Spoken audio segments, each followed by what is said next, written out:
In this video, we are now going to purchase a domain name. So in the previous videos, you saw how we found a business name, and now I'm going to buy the domain name for that. So to do that, I'm just going to go to here. In the last video, I finalized on the name 123quickmaths.com, but I searched later on and I found 123quickmath.com without the S, which obviously is better. So I'm just going to register this one instead. I'm going to go 123quickmath.com. From here you can see there's a coupon code. I already used this coupon code, so I can't use it again. And I just want to show you, once you choose what you want, you make sure it's the .com or whatever extension you want. Once you're happy with it, you just press check out.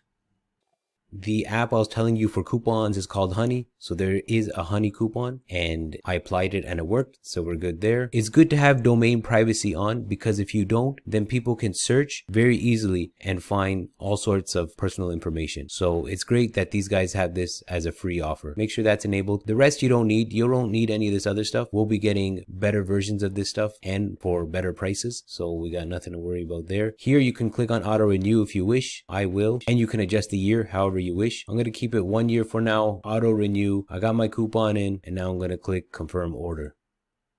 I'm not signed in, so it's going to get me to sign in right now. Let me just sign in. Okay, after signing in, I just paid with my credit card, and once my order was complete, it brought me to this page. So now that we're done buying our domain name, let's connect it to the Ink and Links web building software. This channel is all about how to build a website. If you want to see more content like this, just hit like and subscribe. If you would like a step-by-step guide on how to build a website, just follow the link in the description. Thank you so much for watching. See you in the next video.